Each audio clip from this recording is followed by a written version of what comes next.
Hello बच्चों, कैसे हैं आप लोग। आई होप आप लोग सब बहुत बढ़िया होंगे और पढ़ाई आप लोगों की बहुत ही ज़्यादा अमेजिंग चल रही होगी। जैसा कि आप लोग जानते हैं कि हम लोग फिजिकल केमिस्ट्री का एक सबसे इंटरेस्टिंग चैप्टर पढ़ रहे हैं जिसका नाम है मोल कंसेप्ट।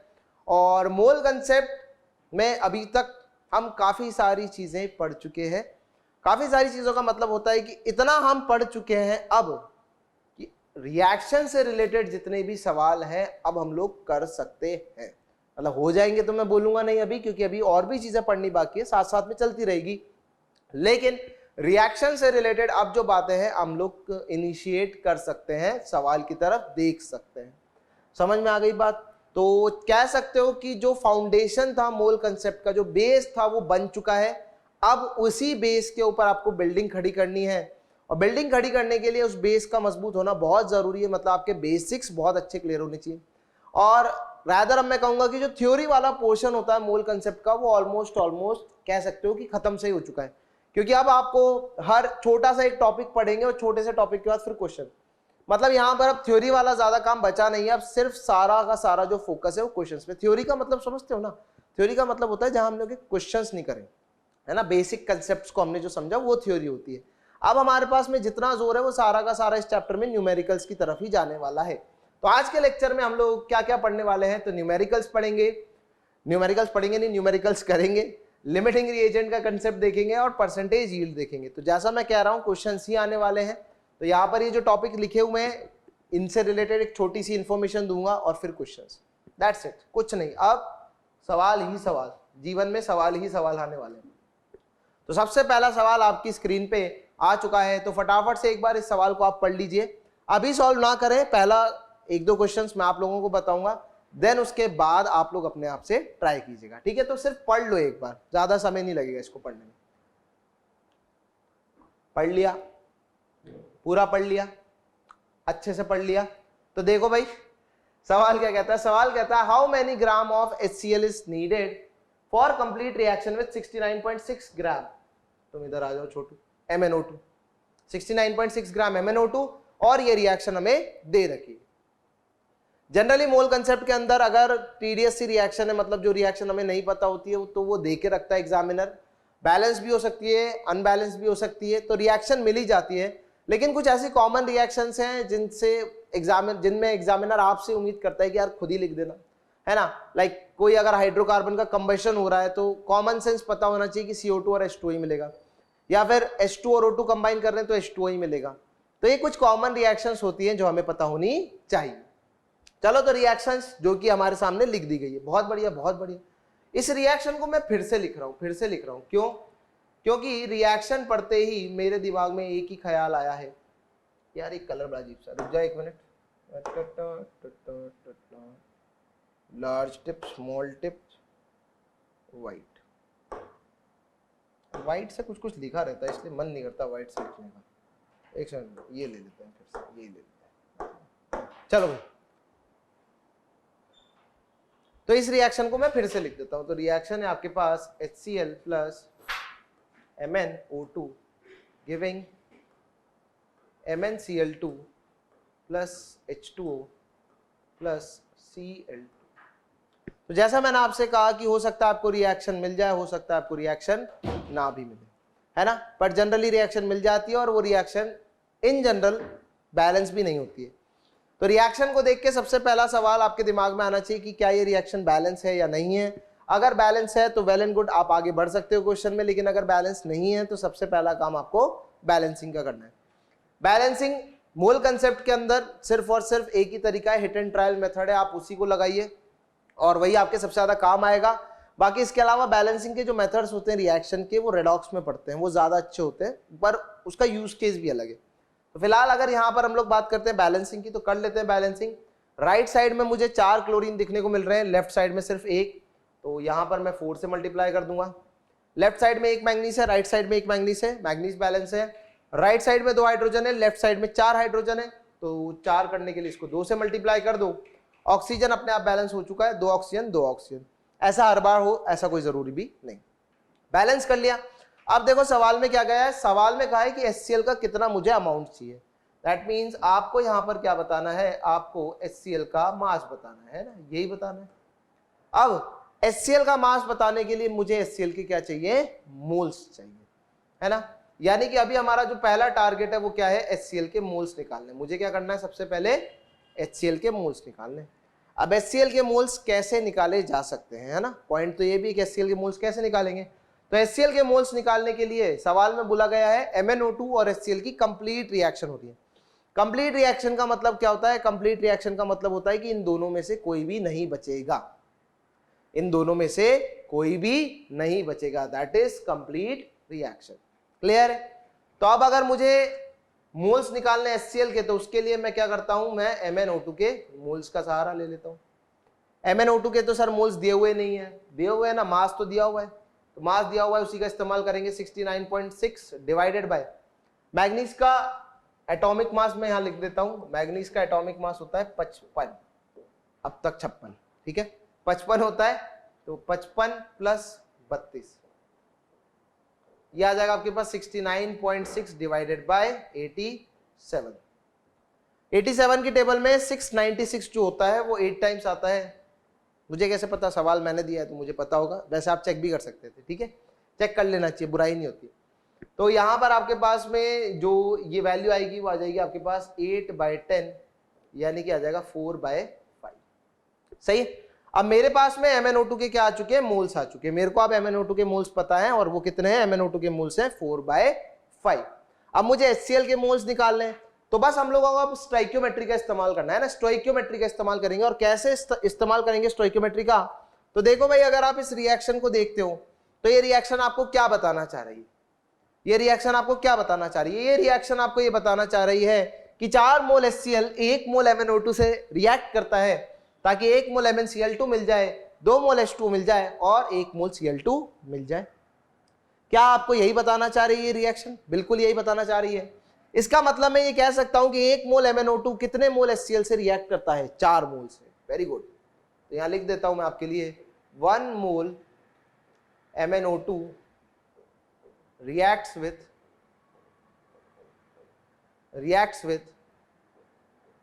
4 मोल HCl। कितने मोल से रिएक्ट कर रहा है HCl के, 4 मोल से रिएक्ट कर रहा है।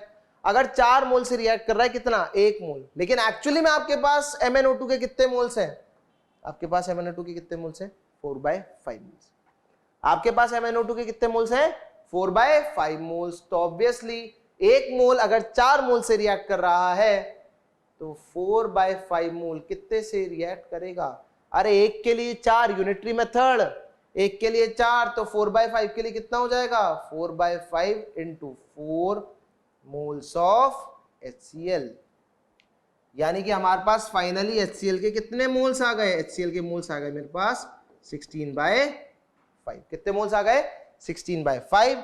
और अगर मुझे मास निकालना है HCl का, तो मोल से मास निकालने का तरीका क्या होता है, मोल्स इनटू मोलर मास, और इसका मोलर मास हो जाएगा आपके पास में 36.5। सॉल्व कर लेना आगे की मैथ से। ऑब्वियसली ये जो मास आएगा ये किस में आएगा, ग्राम्स के अंदर। तो आगे की सिंपली मैथ से जो आपको सॉल्व कर लेनी है ना, आगे की मैथ से आपके पास सिंपली आप इसको सॉल्व कर लीजिएगा। और हम लोग अब बढ़ जाते हैं, किस पे, नेक्स्ट सवाल पे। तो पहले बोर्ड पे जितना लिखा हुआ है कॉपी करो, इस सवाल को समझो कि कैसे अप्रोच करा गया है, क्योंकि नेक्स्ट सवाल अब आपको ही करना है, ठीक है। चलो, तो मैं बढ़ जाता हूं अब नेक्स्ट क्वेश्चन की तरफ। लो भाई, अगला सवाल आपकी स्क्रीन के ऊपर ये रहा। फटाफट से वीडियो को पॉज करो, क्वेश्चन को देखो, और फिर देखते हैं हम लोग कैसे इसको सॉल्व करेंगे। तो आई होप आप लोगों ने वीडियो जरूर पॉज करा होगा, है ना, कर लिया करो, जैसा मैं हमेशा कहता हूं। तो सवाल क्या कहता है, सवाल कहता है carbon dioxide is end product of metabolism as shown. तो ठीक है, ये आपके पास मान लो ग्लूकोज है, ऑक्सीजन के साथ रिएक्शन हुई, CO2 और H2O मिल गया, है ना, काइंड ऑफ आप ऐसा कह सकते हो। ये हमारे मेटाबॉलिज्म का पार्ट है, हमारी बॉडी के मेटाबॉलिज्म का पार्ट है। अब ये क्या कहता है, calculate daily production of CO2 assuming each person consumes 5 × 10⁻² gram glucose per day and world population is 3.6 billion, है ना। तो आपको बताना है कि कितना CO2 प्रोड्यूस होगा, किसमें, ग्राम्स के अंदर। ग्राम्स के अंदर अगर हर एक बंदा यानी कि हर एक पर्सन, नॉट बंदा, हर एक पर्सन कितना ग्लूकोज कंज्यूम कर रहा है, 5 इंटू 10 टू द पावर 2 ग्राम, मतलब 500 ग्राम ग्लूकोज है ना, 500 ग्राम ग्लूकोज कंज्यूम कर रहा है पर डे। और वर्ल्ड की पॉपुलेशन है 3.6 बिलियन। 3.6 बिलियन का मतलब होता है 3.6 इंटू 10 टू द पावर 9, ठीक है। 1 बिलियन ही होता है, मिलियन होता है 10 की पावर 6, बिलियन होता है 10 की पावर 9। तो रिएक्शन आपके सामने लिखी हुई है, तो फिर से जैसा मैं आपसे कहता हूं कि सबसे पहला काम आप लोग क्या करें, सबसे पहला काम आप लोग रिएक्शन को वापस से लिखें। तो ये आ जाएगा C6H12O6, ये रिएक्ट कर रहा है किसके साथ, O2 के साथ, और आपको दे रहा है CO2 प्लस H2। आपको क्या दे रहा है, मतलब रिएक्शन में हो रहा है। तो जैसा कि मैंने आप लोगों से लास्ट क्वेश्चन में ही कहा है कि सबसे पहले आप लोगों को बैलेंसिंग करनी है। बैलेंसिंग कैसे करेंगे, 6 कार्बन लेफ्ट में तो राइट में भी 6 होनी चाहिए, मल्टीप्लाई कर दो 6 से, सही है। 12 हाइड्रोजन लेफ्ट में तो 12 ही हाइड्रोजन राइट में होनी चाहिए, मल्टीप्लाई कर दो 6 से। ऑक्सीजन देखो, ये हो गया आपके पास 6 दूनी 12, 12 और 6 18, 18 में से 6 यहां पर है, मतलब 12 ही करने, इसको 6 से मल्टीप्लाई कर दिया।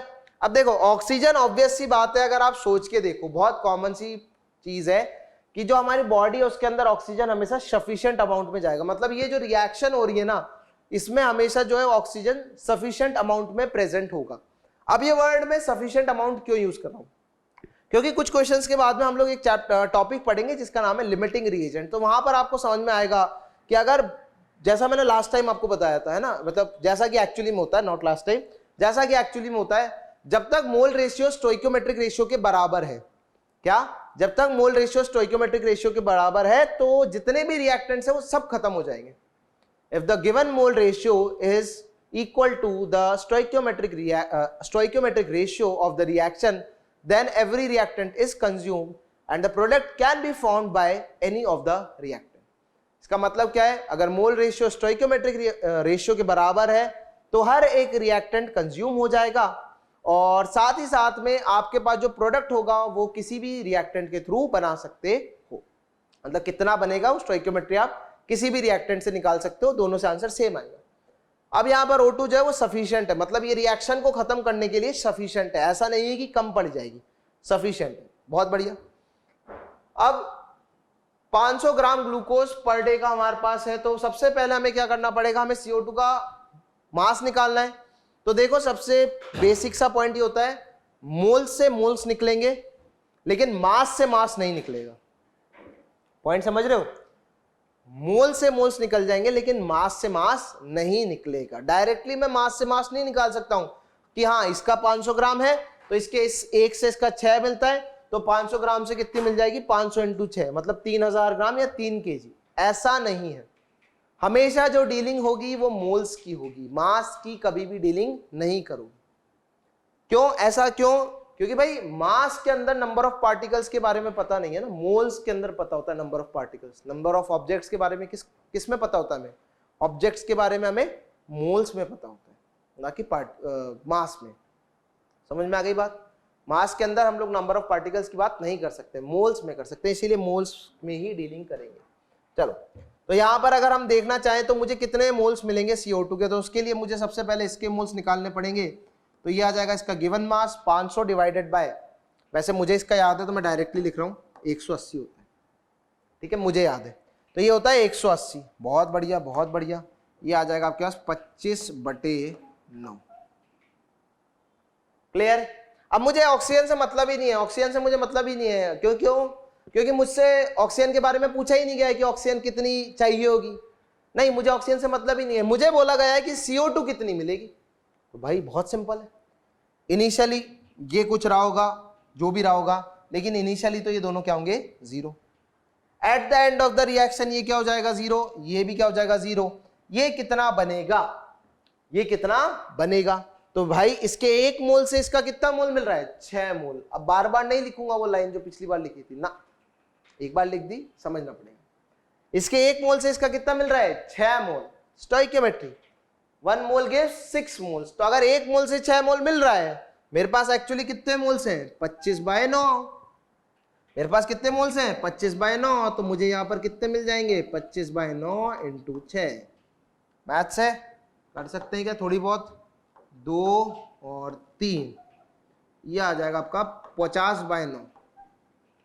सो these are moles of CO2, these are moles of CO2। ये CO2 के क्या है, मोल्स है ना, ये CO2 के आपके पास क्या है, मोल्स है। CO2 के मोल्स आ गए, लेकिन क्या हमें CO2 के मोल्स बताने, नहीं भैया, हमें CO2 का मास बताना है। हमें CO2 का क्या बताना है, मास बताना है। तो CO2 का मास क्या हो जाएगा, मोल्स मुझे पता है जो कि कितने, 50/3 N2 कर दो इसके मोलर मास से, जो कि हो जाता है 44। सही है, लेकिन ध्यान रखना ये किसके लिए आया है, 1 पर्सन। ये 1 पर्सन की कहानी है, ये 1 पर्सन की कहानी है। टोटल कितने थे, लिखा हुआ था सवाल में 3.6। तो आप लोगों को क्या करना है, तो जो CO2 का टोटल मास आएगा पूरी जनता के लिए, है ना, जो टोटल मास आएगा पूरी जनता के लिए वो कितना आएगा, वो आएगा 50/3 × 44 × 3.6 × 10⁻9 ग्राम। मतलब इतनी CO2 एक्सेल की जाती है, इंसानों के द्वारा छोड़ी जाती है। इनफैक्ट इंसानों के द्वारा नहीं, ये तो सिर्फ पर्सन की बात करिए, तो ह्यूमंस की बात कर रहे हैं। इवन तो हमारे मैक्सिमम एनिमल्स के अंदर भी सेम ही क्राइटेरिया होता है, सेम ही फिनोमिना होता है, वो ऑक्सीजन इंटेक करते हैं और CO2 ही रिलीज करते हैं। इतनी ग्राम कार्बन डाइऑक्साइड एक दिन में एक्सेल आउट की जाती है, ऐसा समझ सकते हो, मान के चलो इस तरीके से। क्लियर है, तो ये आ जाता है हमारे पास में टोटल CO2 का अमाउंट। अभी भी ये जो सवाल है ये सिंपल ही चल रहे हैं, फटाफट से एक बार सॉल्यूशन कॉपी करो आप लोग, और हम लोग बढ़ जाएंगे इसके बाद अगले सवाल की तरफ। ठीक, अगली स्लाइड। चलो भाई अगली स्लाइड। चलो अगला एक और क्वेश्चन। ये रिएक्शन आप लोग क्लास, मतलब एक चैप्टर है हमारे पास क्लास 12 के अंदर जो कि ब्लॉक केमिस्ट्री होता है, P ब्लॉक, वहां पर ये रिएक्शन जरूर देखने को मिलती है। फिलहाल आप लोगों को अगेन इस क्वेश्चन को पढ़ना है और अब आप लोगों को ही इसका जवाब निकालना है। तो वीडियो को फटाफट से पॉज करो और सवाल का सॉल्यूशन निकालो। चलो भाई, आप लोगों ने सवाल कर लिया होगा, मैं भी पढ़ लेता हूं एक बार। सवाल है, nitric acid is manufactured by the Oswald process. ठीक है, ये ऑस्वाल्ड प्रोसेस होता है, काफी नामचीन प्रोसेस होता है, इसलिए हमें ये रिएक्शन भी याद रखनी पड़ती है बाद में। फिलहाल तो अभी हम लोग मोल के हिसाब से सोचते हैं कि क्या करना है। In which nitrogen dioxide reacts with water. NO2 एक ब्राउन कलर की गैस होती है ना, NO2 एक ब्राउन कलर की गैस होती है, रिएक्शन करके आपको nitric acid plus NO gas मिल जाती है। बहुत बढ़िया। How many grams of nitrogen dioxide are required in this reaction to produce 25.2 gram HNO3। तो बोला जा रहा है कि कितना मुझे नाइट्रोजन डाइऑक्साइड का गैस चाहिए ताकि मुझे 25.2 ग्राम HNO3 मिल जाए। सही है कहानी। चलो भाई, तो अगेन सबसे पहली चीज, जैसा मैंने आपसे बोला था, रिएक्शन चेक करनी है कि बैलेंस है या नहीं। फिलहाल सवाल में जो रिएक्शन दी हुई है वो बैलेंस है, तो मैं भी क्या करता हूं, इसी रिएक्शन को वापस से लिख देता हूं। तो सॉल्यूशन की तरफ बढ़ते हैं इसके। तो रिएक्शन है आपके पास 3NO2 gas plus H2O liquid giving 2HNO3 aqueous plus NO gas. मिल गया, ये हमारे पास में रिएक्शन हो रही है। बोला क्या जा रहा है, कितना हमें HNO3 मिलना चाहिए, 25.2 ग्राम HNO3 मिलना चाहिए। तो क्या मैं HNO3 के मोल्स निकाल सकता हूं? क्या मैं HNO3 के मोल्स निकाल सकता हूं? बिल्कुल निकाल सकता हूं। That is given mass. सही है, given mass divided by molar mass. HNO3 का मोलर मास बोलो भाई, 48 + 14 है ना, 48 + 14 62 और 1 63, तो ये आ जाएगा आपके पास 63। अब 63 60 × 4 होता है 240, तो 63 × 4 बिल्कुल सही जा रहा है। तो इसको यहां से उड़ाओ, यहां 0 ले आओ, ये आ जाएगा आपके पास में 4/10, दैट इज 2/5। ऐसे मत सोचना कि मैंने डायरेक्ट करा, मतलब मुझे याद था, याद नहीं था, निकाला है तुम्हारे सामने। तो ये आ जाएगा आपके पास में 2/5, मतलब HNO3 के कितने मोल्स आ चुके हैं, 2/5 मोल्स आ चुके हैं। मुझसे पूछा गया था कि मुझे NO2 गैस कितनी चाहिए, NO2 गैस मुझे कितनी चाहिए। कैसे सोचेंगे, देखो इसके 2 मोल के लिए इसके कितने मोल चाहिए, 3 मोल, है ना।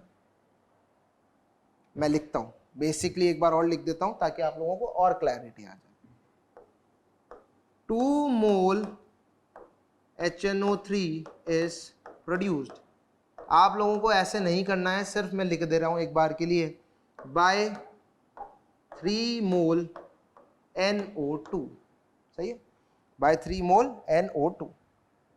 तो 2 मोल HNO3 मिलता है मुझे किससे, 3 मोल NO2 से। बहुत बढ़िया। तो अगर मेरे पास 1 मोल HNO3 है या फिर मुझे 1 मोल HNO3 मिला है, तो वो कितने से मिला होगा, 1 मोल HNO3 कितने से मिला होगा, 3/2 मोल से। कितने से मिला होगा, 3/2 मोल्स ऑफ NO2 से। और एक्चुअली मेरे पास HNO3 मिला कितना है, यहां से कैलकुलेट किया था 2/5 मोल्स। तो 2/5 मोल HNO3 कहां से मिलेगा मुझे, 3/2 इंटू 2/5 मोल्स ऑफ NO2। 2 से 2 कट जाएगा, आपके पास NO2 के कितने मोल्स आ जाएंगे, 3/5। कितने मोल्स आ जाएंगे, 3/5। अच्छा पूछा क्या है, पूछा मेरे से ग्राम्स में मास ही है, मोल्स आ गए। अब मोल्स के पास मास तो यार तुम लोग निकाल ही सकते हो, ये आ जाएगा 3/5 इंटू 32 प्लस 14। 32 प्लस 14 कितना होता है, 46। तो 46 इंटू 3 अगर हम करते हैं तो 150 में से 12 घटा दो, 138/5 ग्राम्स। मतलब मुझे NO2 के इतने ग्राम्स चाहिए होंगे, NO2 के मुझे इतने ग्राम्स चाहिए होंगे, NO2 के मुझे इतने ग्राम्स चाहिए होंगे, तब जाके मुझे क्या मिलेगा, तब जाके मुझे इतने ग्राम से NO2 से इतना ग्राम HNO3 मिलेगा। अच्छा एक चीज और थी, आप लोगों को बताना भूल गया, जैसे हम लोगों ने स्टोइकियोमेट्री देखी है, स्टोइकियोमेट्री क्या होती है, N2 plus 3H2 giving 2NH3।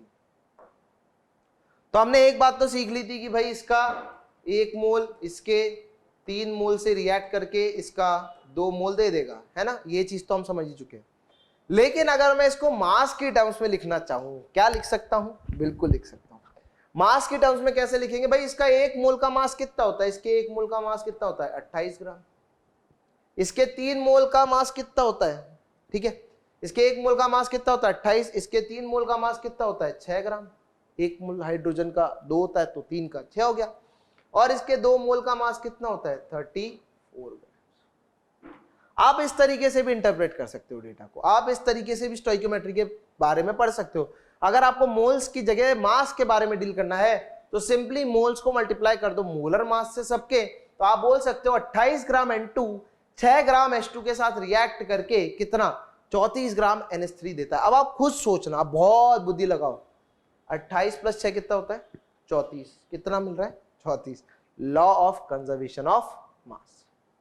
इसीलिए रिएक्शन को बैलेंस करना जरूरी। अगर रिएक्शन बैलेंस नहीं होगी तो वायलेशन हो जाएगा किसका, law of conservation of mass का। क्लियर है। तो एक छोटा सा पॉइंट था जो मुझे ऐसे ही बताना था, तो आप लोग इसको अलग से लिख लीजिएगा। बाकी ये सवाल अगेन बहुत ही एक आसान सा सवाल था। चलो भाई थोड़े से अच्छे सवाल की तरफ बढ़ते हैं, क्या पता अगला सवाल अच्छा हो। तो फटाफट से इस क्वेश्चन को देखो। ओ हो, अब ये हो सकता है अच्छा सवाल है ना, क्योंकि टेम्परेचर और प्रेशर आ गया तो हो सकता है। फटाफट से इस बार क्वेश्चन को ट्राई करो, अब पढ़ना नहीं है, अब ट्राई करना है। सीधे वीडियो पॉज करो और फटाफट से ट्राई करो।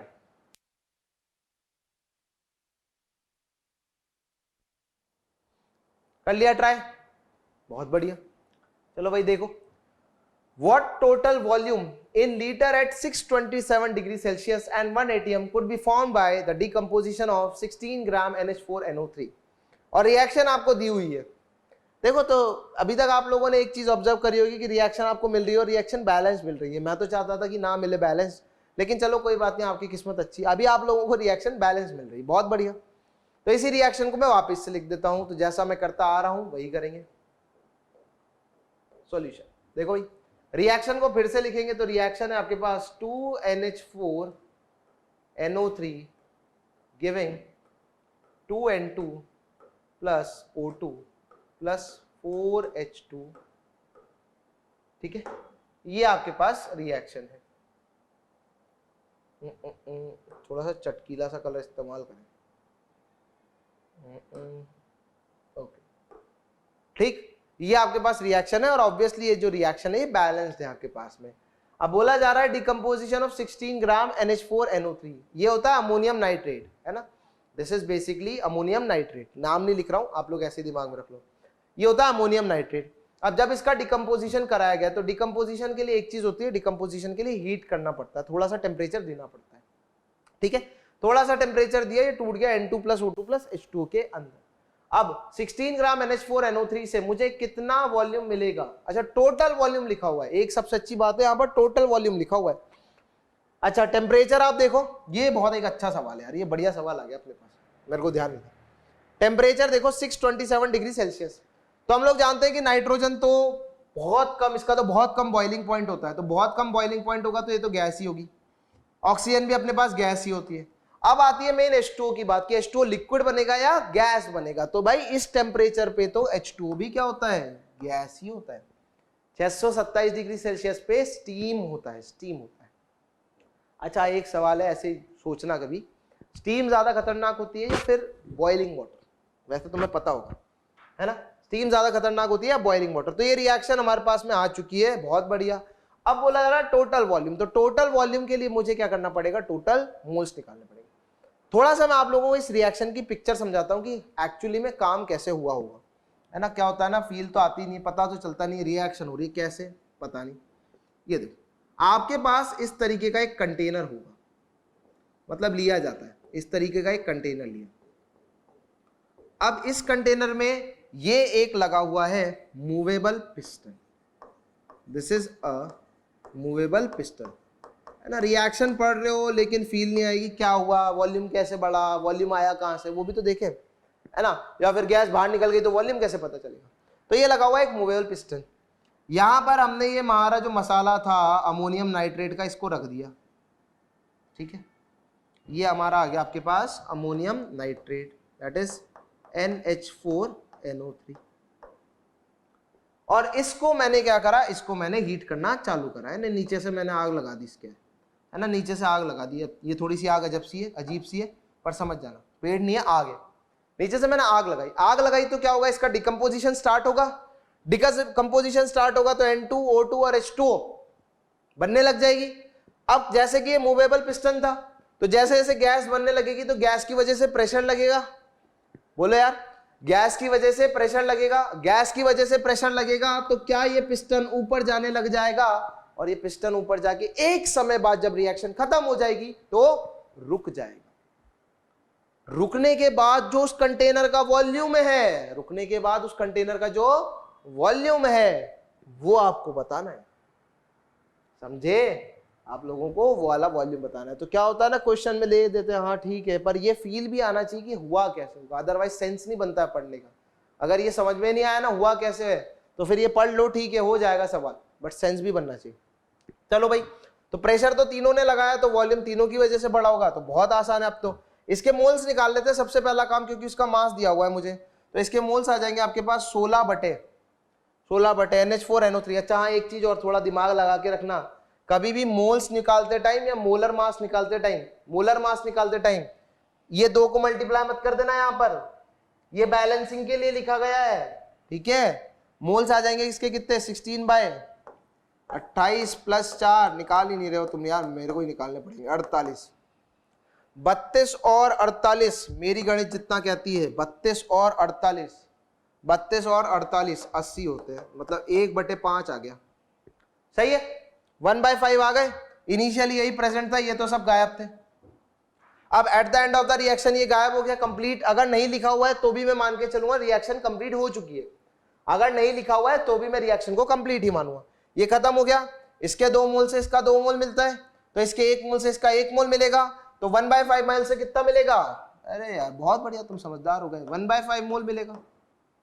इसके 2 से इसका 1 मिलता है, मतलब आधा मिल रहा है, मतलब कितना मिलेगा, 1/10 मोल मिलेगा। और इसके 2 से इसका 4 मिलता है, डबल, 1 से 2 डबल, 2/5, एक का डबल है ना, एक का डबल, समझ गए, समझ गए। तो 1/5 मोल, 1/10 मोल और 2/5 मोल। अब करना क्या है आगे, आगे देखो, आगे हमें क्या करना है, मिक्सचर ऑफ गैसेस है। अब आपके पास में क्या है, एक गैस नहीं है, अब आपके पास एक गैस नहीं है, आपके पास क्या है, मिक्सचर ऑफ गैसेस है। तो इक्वेशन तो अभी भी वही लगानी है, पीवी बराबर एनआरटी, लेकिन इस एन की जगह क्या कर देंगे, एन टोटल, जितने टोटल मोल्स हैं उन सबको इंक्लूड कर लेंगे। प्रेशर दिया हुआ है एक, वॉल्यूम हमें निकालना है, एन टोटल कितना आ जाएगा, 1/5 प्लस 1/10 प्लस 2/5, तो 1/5 प्लस 2/5 कितना होता है, 3/5, 3/5, 3/5, 3/5 आ जाएगा आपके पास 7/10, ठीक है, 3/5 प्लस ये आ जाएगा आपके पास में, हाँ 3/5 प्लस 1/10, क्लियर है, 3/5 प्लस 1/10 कितना आ जाएगा, 7/10। बढ़िया आते हैं आगे, तो मोल्स आ गए आपके पास कितने, 60/10, आर कितना 0.0821 इंटू टेम्परेचर 627, याद रखना डिग्री सेल्सियस में, केल्विन में कन्वर्ट करना पड़ेगा, और जब केल्विन में कन्वर्ट करोगे तो 627 प्लस 273 कितना आ जाएगा, 900। ये आपके पास वॉल्यूम आ जाएगा किसके अंदर, लीटर्स के अंदर। सॉल्व कर लेना मैथ से, जरूर इसको निकाल लेना, और वही आपका फाइनल आंसर आ जाएगा। मतलब इतना वॉल्यूम आ चुका होगा गैसेस की वजह से, इसका मतलब ये है कि जो ये कंटेनर है, जो ये कंटेनर है, इसका इतना वॉल्यूम हो चुका होगा। अब ऐसा मत सोचना कि इनिशियली कुछ वॉल्यूम था, ये तो दिखाने के लिए था। ये एक सॉलिड है, सॉलिड की वजह से प्रेशर अगर लगता भी है, अगर उसकी कुछ वेपर्स बनती भी तो बहुत कम होगा, तो ये पिस्टन नीचे ही दबा रहेगा, ऑलमोस्ट पिस्टन बाद में ऊपर उठेगा। तो इनिशियली जो वॉल्यूम होगा ना ऑक्यूपाइड बाय सॉलिड, वो क्या होगा, नेग्लिजिबल होगा। गैस जब बनेगी ना तो वॉल्यूम क्या हो जाएगा, ज्यादा। क्लियर है, फटाफट से इसको भी देख लीजिए, कॉपी नहीं करना, आप लोगों ने सॉल्व कर लिया होगा शायद, ठीक है। अच्छा सवाल था, अच्छा सवाल इसीलिए था, कुछ नया था इसके अंदर, कुछ इंटरेस्टिंगली थी, कुछ नई बात भी थी, ठीक है। कॉपी कर लो इसको फटाफट से, कॉपी कर लो भाई। चलो भाई अगला सवाल, सवाल ही सवाल है, जैसा मैंने आपसे कहा था। आज टोटल न्यूमेरिकल्स की कहानी है, क्योंकि अब आपको चीजें सीखनी है ना, पढ़ तो चुके ही हो थ्योरी, अब इम्प्लीमेंटेशन वाला पार्ट है। आलस मत करना और भागना भी मत, नहीं हो रहे, थोड़ा टाइम दो, चीजों को बार बार देखो, आप लोगों को समझ में आएगा कैसे कर रहे हैं, ठीक है भाई। जो ज्ञान यहाँ पर चाहिए, जो ज्ञान हमें यहाँ पर चाहिए इन क्वेश्चंस को सॉल्व करने के लिए, वो ज्ञान आपके पास प्राप्त हो चुका है, पिछले लेक्चर्स के दौरान आपके पास वो ज्ञान आ चुका है। अब आपको सिर्फ उस ज्ञान को यहाँ पर इंप्लीमेंट करना है। तो अगर आपको ज्ञान ही याद नहीं होगा तो इंप्लीमेंटेशन भी कैसा, मतलब सीधा सा है रिवीजन। अगर आपने रिवाइज ही नहीं करा होगा तो फिर इंप्लीमेंट भी कैसे करना, इसलिए चीजों को टाइम टू टाइम रिवाइज करते रहना, बाकी और कुछ नया नहीं कर रहे। चलो देखो भी सवाल एक बार आप लोग ट्राई कर लीजिए, है ना, आप लोग एक बार ट्राई कर लीजिए, फिर मैं बताता हूं आप लोगों को कैसे करेंगे। चलो भाई कर लिया होगा क्वेश्चन। तो क्वेश्चन है, potassium nitrate KNO3 is used as fertiliser for certain crops. हाँ होता है पोटेशियम नाइट्रेट एक फर्टिलाइजर की तरह इस्तेमाल होता है। It is produced through the reaction, इस तरीके से उसको बनाते हैं। Calculate the minimum mass of KCl required to produce 505 gram, अरे तुम रुक जाओ यार चचा, to produce 505 gram KNO3, what mass of Cl2 will be generated as well. क्या करना है, कुछ नहीं करना, फिर से वही सवाल, वैसा ही सवाल। रिएक्शन आपको बैलेंस दी हुई है, तो अगर रिएक्शन आपको बैलेंस दी हुई है तो देखो भाई, रिएक्शन हमें क्या दी हुई है, रिएक्शन हमें दी हुई है KCl plus HNO3 plus O2 gives KNO3 Cl2 और H2। देखो भाई आपके पास रिएक्शन हो रही है 4 KCl, ये पीला कैसे हो गया, सॉल्यूशन पे आ जाते हैं। आपको रिएक्शन दी हुई है 4 KCl प्लस HNO3 प्लस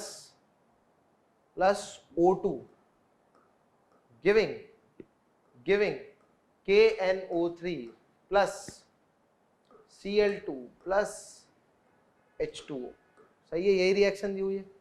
4 है तो 4 यहां पर भी आएगा, 4 यहां पर आएगा तो 4 यहां पर भी आएगा। एक बार देख लेते हैं, 4 4 4 2, ठीक है। मेरे को बैलेंसिंग आती है, ऐसा ना सोचे मुझे बैलेंसिंग आती है, लेकिन फिलहाल टाइम ना खोटी करें उस चीज में। ये रिएक्शन आपको दी हुई है। बोला क्या है, और बोला क्या है, बोला हुआ है आपको कि कितना मिनिमम मास चाहिए KCl का ताकि हमें 505 ग्राम KNO3 मिल जाए, है ना, 505 ग्राम KNO3 मिल जाए। अब यहां पर एक चीज समझना कि क्वेश्चन में कहीं पर भी HNO3 और O2 के बारे में नहीं पूछा गया है। दैट मीन्स कि सफिशिएंट अमाउंट में होंगे कि रिएक्शन कंप्लीट हो जाए, कम नहीं पड़ेंगे, कम नहीं पड़ेंगे, सफिशिएंट अमाउंट में होंगे ताकि रिएक्ट हो जाए, कम नहीं पड़ेंगे, है ना। इसको ऐसे समझो, चाय बना रहे हो, चाय में अगर शक्कर कम रह गई, है ना, चाय में अगर शक्कर कम रह गई तो चाय खराब बनेगी। जो लोग पी रहे होंगे बोलेंगे मीठी कम है, बुराई कर दी। बुराई किसकी वजह से हुई? शक्कर की वजह से। मिठास कम किसकी वजह से आई? शक्कर की वजह से। तो दोष किसको दिया जाएगा? शक्कर को। नहीं, दोष तो तुम्हें ही दिया जाएगा, तुम्हारी गलती है ना, शक्कर तुम्हारे पास होनी चाहिए थी, नहीं, दोष भी शक्कर को ही दिया जाएगा। ऐसे ही क्या होता है, अभी आया नहीं है पर वो टॉपिक आने वाला है, लाइक लिमिटिंग रिएजेंट का कंसेप्ट इसी को कहते हैं कि आपके पास में एक रिएक्शन हो रही है लेकिन उसमें कोई चीज कम पड़ गई।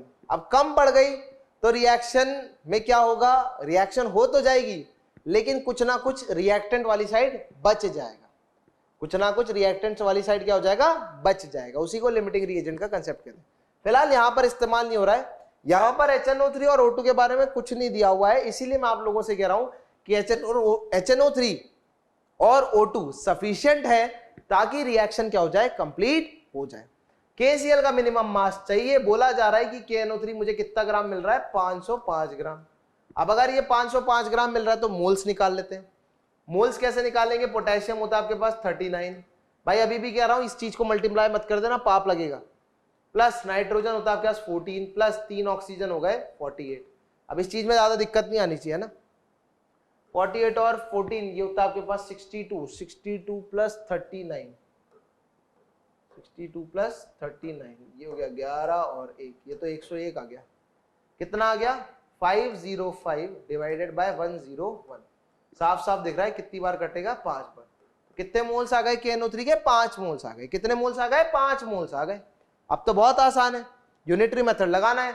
इसके 4 मोल से इसका 4 मोल मिलता है तो इसके 1 मोल से इसका 1 मोल मिला होगा, तो इसके 5 मोल से इसका कितना मोल चाहिए होगा? अगर इसके 5 मोल मिल रहे हैं तो इसका कितना मोल चाहिए होगा? 5 मोल। अरे बोलो, समझ में आई कहानी? तो KCl के कितने मोल्स चाहिए होंगे भैया? KCl के कितने मोल्स चाहिए होंगे? 5 मोल चाहिए सर। KCl के कितने मोल्स चाहिए? 5 मोल चाहिए। 5 मोल चाहिए तो आई गेस मास ही पूछा था सवाल में, मिनिमम मास, मिनिमम। तो अगर 5 मोल चाहिए तो भैया KCl का मास कितना हो जाएगा? Moles into molar mass. Moles है 5 इंटू मोलर मास, इसका होता है, निकाल लेना, 39 प्लस 35.5। क्लियर है? सॉल्व कर लेना, ये आपके पास आंसर आ जाएगा ग्राम्स के अंदर। सवाल अभी खत्म नहीं हुआ है, सवाल में एक और पार्ट है। What mass of Cl2 will be generated as well. Cl2 का कितना मास मिलेगा? Cl2 का कितना मास मिलेगा? तो देखो भाई, इसके 4 मोल से इसका 2 मोल मिल रहा है, इसके 4 मोल से इसका 2 मोल मिल रहा है, इसके 4 मोल से इसका 2 मोल मिल रहा है, मतलब आधा मिल रहा है। 4 gives 2, so 2 gives 1, that means half। मतलब इसके 1 से इसका कितना मिलेगा? आधा ही मिलेगा। इसके 1 से इसका कितना मिलेगा? आधा मिलेगा।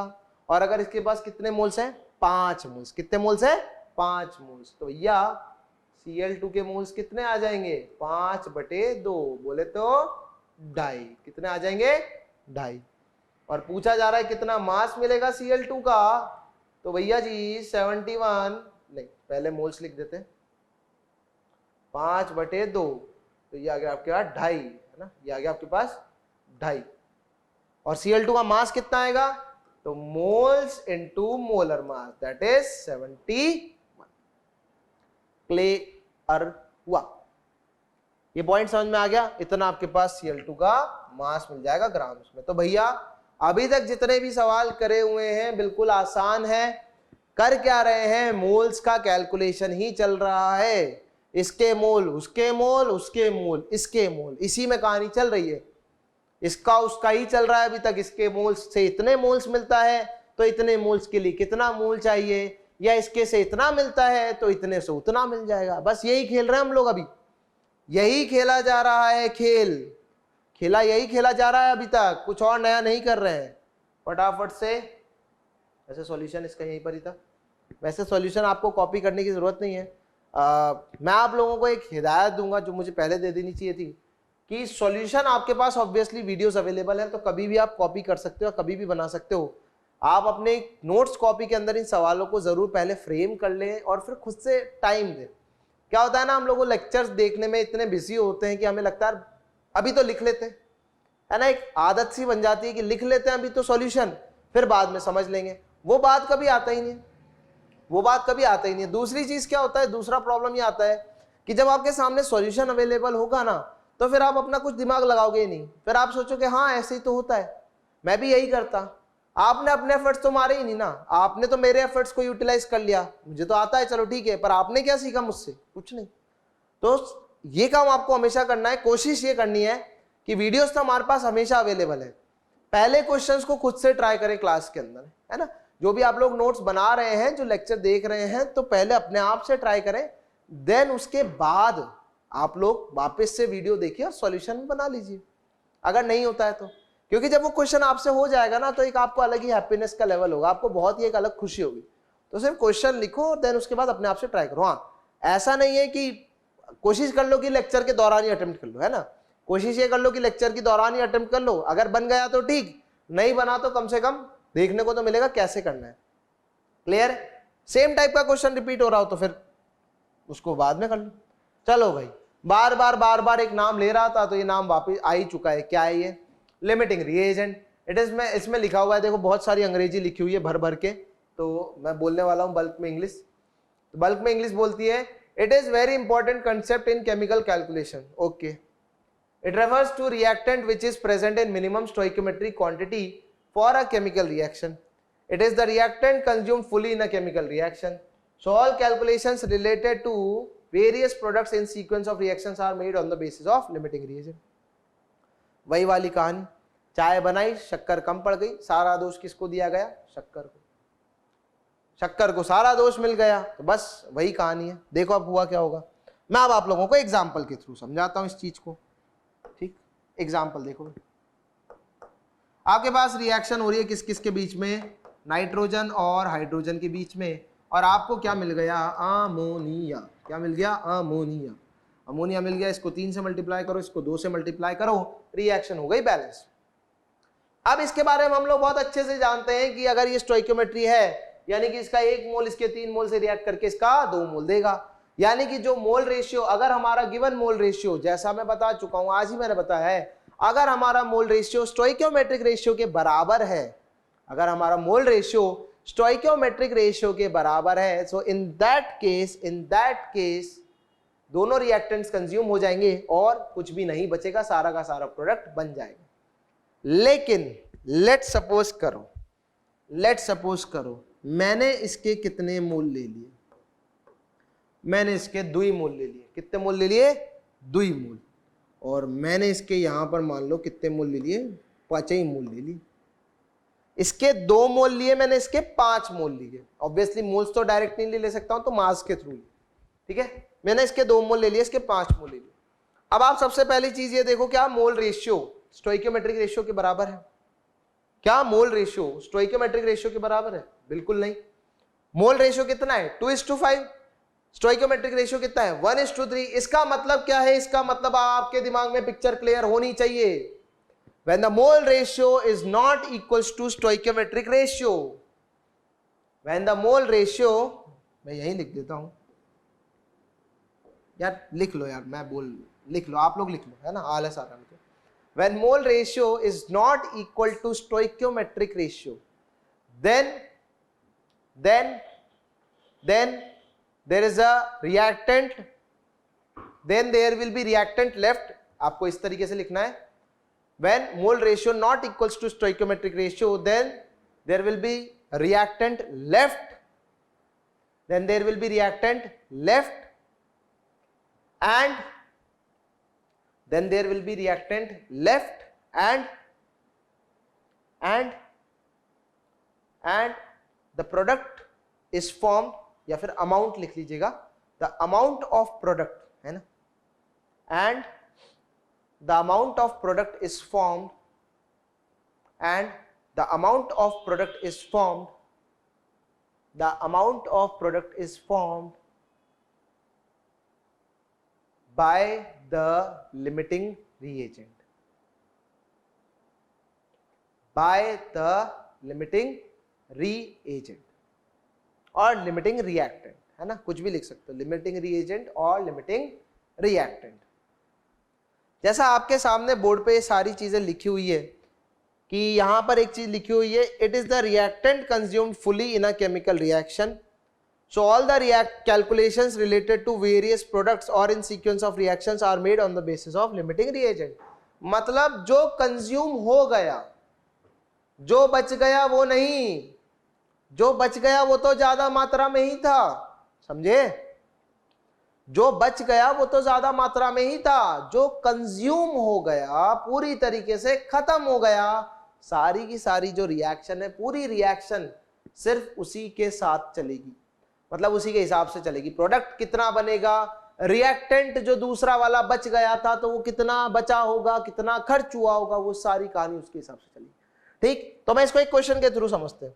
देखो भाई, ये टाइम t = 0 पे कहानी है, ये टाइम t = 0 की कहानी आप लोगों को बता देता हूं। t = 0 मतलब जब रिएक्शन चालू नहीं हुई, जस्ट आप लोगों ने दो चीजें मिक्स की, सही है। अब t = कंप्लीट पे क्या होगा, जब रिएक्शन कंप्लीट हो जाएगी, t = कंप्लीट पे क्या होगा। अब कंप्लीट होगी तो जैसा कि मैंने बोला, यहां पर मोल रेशियो स्टोइकियोमेट्रिक रेशियो के बराबर नहीं है, मतलब कोई ना कोई रिएक्टेंट तो बच ही जाएगा। अब बात आती कौन बचेगा, तो देखो इसके 1 मोल के लिए इसका कितना मोल चाहिए था, 3 मोल। भाई नाइट्रोजन के 1 मोल के लिए कितना मोल चाहिए था, 3 मोल। नाइट्रोजन के 2 मोल के लिए कितना चाहिए होता, 6 मोल। समझना पिक्चर समझना। नाइट्रोजन के 1 मोल के लिए इसका कितना मोल चाहिए था भैया, 3 मोल, और 2 मोल के लिए कितना चाहिए होता, 6 मोल, लेकिन है कितना, 5 मोल। क्या ये कम है, क्या इसके 2 मोल के हिसाब से ये कम है? अगर ये कम है तो यही हो चुका है हमारा, एक सेकेंड, इरेजर, यही हमारा क्या हो चुका है, यही हमारा LR है, समझ गए, यही हमारा क्या है, LR है। This is our LR, okay, this is our LR, यही हमारा क्या है, लिमिटिंग रिएजेंट। कैसे देखा, इसके 1 मोल के लिए इसका 3 मोल चाहिए था, तो इसके 2 मोल के लिए इसका ऑब्वियसली 6 मोल चाहिए था, लेकिन 6 मोल अवेलेबल नहीं है, इसका मतलब ये क्या हो चुका है हमारे पास, 5। या फिर उल्टा भी हो सकता था। एक और केस देखो इसी एग्जाम्पल का, रिएक्शन वापस से वही लिख रहा हूं, N2 + 3H2 gives 2NH3, सही है। इसको देखो, अब मैंने क्या करा, इसका 1 मोल ले लिया और इसका मैंने 4 मोल ले लिया,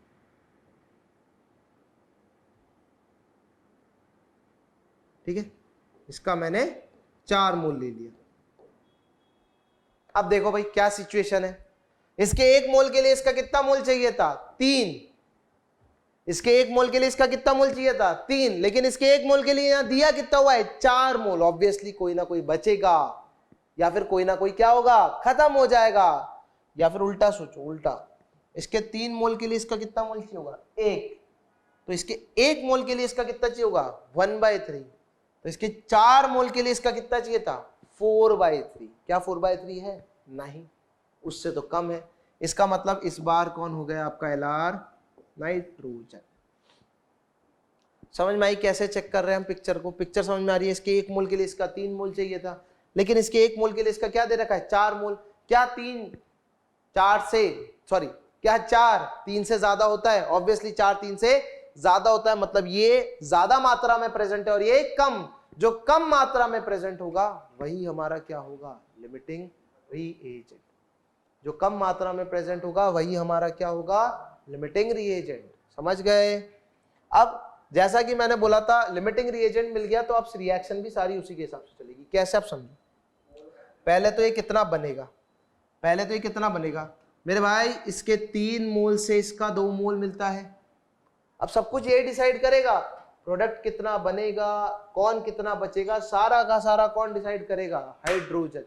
जो लिमिटिंग रिएजेंट होगा वही डिसाइड करेगा। भाई इसके 3 मोल से इसके 2 मोल मिलते हैं, ये तो खत्म हो जाएगा। इसके 3 से इसके 2 मिलते हैं तो इसके 1 से इसका 2/3 और 5 से कितना मिल जाएगा, 5 × 2/3 कितना मिल जाएगा, 5 × 2/3। ये तो एलआर था लिमिटिंग रिएजेंट, ये खत्म हुआ है ना। क्या ये खत्म हो गया, नहीं, ये तो बच गया। अब इसके लिए सोचते हैं, इसके 3 के लिए इसका कितना चाहिए था, 1, इसके 3 के लिए इसका कितना चाहिए था, 1, तो 1 के लिए कितना चाहिए, 1/3, तो 5 के लिए कितना चाहिए होगा, 5/3, मतलब ये कितना बच जाएगा, 2 - 5/3 दैट इज 6 - 5 यानी कि 1/3। बोलो यार समझ में आई क्या पिक्चर, ये आ जाएगा आपके पास 10/3। इस क्वेश्चन पे इंप्लीमेंट करके देखते हैं, इस एग्जांपल पे इंप्लीमेंट करके देखते हैं। इस एग्जांपल पे अगर मैं इंप्लीमेंट करता हूं तो देखो भाई, इसके 1 मोल के लिए इसका 3 मोल चाहिए था। अच्छा इसमें एलआर कौन है, ये है। इसके 1 मोल के लिए इसका 3 मोल चाहिए था, इसके 1 मोल के लिए इसका 3 मोल चाहिए था, है कितने, 4। रिएक्ट कितने करेंगे, 3, बचेगा कितना, सॉरी 4 है, रिएक्ट करेंगे 3, बचेगा कितना, 1। सही है, 1 बच गया, ये तो 0 हो गया। और इसके 1 मोल से इसका 2 मोल मिलता है तो कितने मिल जाएंगे, 2। तो आपको एक चीज समझनी है कि अगर आपको एलआर मिल गया तो आप सारी चीज को एलआर ही डिसाइड करेगा। लेकिन प्रॉब्लम ये आती है कि क्या बार बार ये वाला काम करेंगे हम लोग कि 1:3, इसके 1 के लिए इसका 3 चाहिए, इसके 1 के लिए इसका 3 चाहिए। रिएक्शंस तो बहुत सारी बड़ी भी हो जाएंगी बाद में, और हो सकता है 1 से ज्यादा रिएक्टेंट हो सकता है 1 से ज्यादा रिएक्टेंट हो, तो फिर नहीं, जुगाड़ क्या है, आपको अगर मोल्स पता है, ठीक है, हम लोग चलते हैं नेक्स्ट स्लाइड पे। देखो भाई, लेट्स सपोज करो हमारे पास रिएक्शन हो रही थी H2 + 2H2 + O2 gives 2H2O, ठीक है। लेट्स सपोज करो मेरे पास इसके 2 मोल्स थे और मेरे पास इसके 5 मोल्स थे, सही है। बोला जा रहा है बताओ H2O कितना बनेगा, और अगर कोई है इनमें से जो बच सकता है तो बताओ कितना बचेगा। तो ऑब्वियसली अब हमारे पास जब भी सवाल आएगा तो दिमाग में एक पिक्चर क्लियर रखनी है कि कहीं ना कहीं एलआर तो नहीं है, कोई ऐसा तो नहीं है जो लिमिटिंग रिएजेंट हो जिसकी वजह से रिएक्शन रुक जाए। रिएक्शन रुकी तो रही है, जो अमाउंट में कम है ना वो रिएक्शन को पहले ही रोक दे रहा है, जबकि दूसरा वाला रिएक्टेंट तो क्या है, बच गया। समझ गए। अब आपको चेक करना पड़ेगा एलआर। कैसे चेक करेंगे एलआर, बहुत आसान है, एलआर बहुत आसान है। कैसे चेक करेंगे, जुगाड़। तो सिंपली मैं पॉइंट लिख देता हूं, to check LR, to check limiting reagent, divide the given moles, by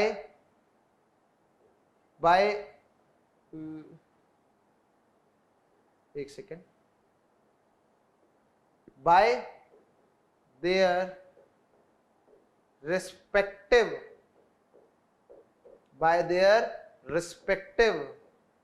stoichiometric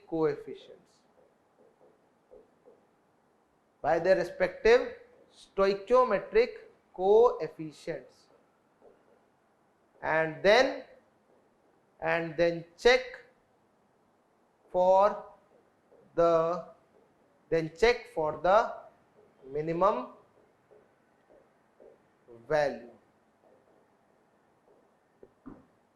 That minimum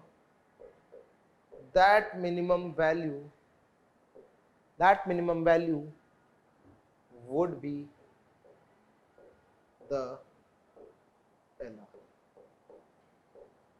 समझ गए।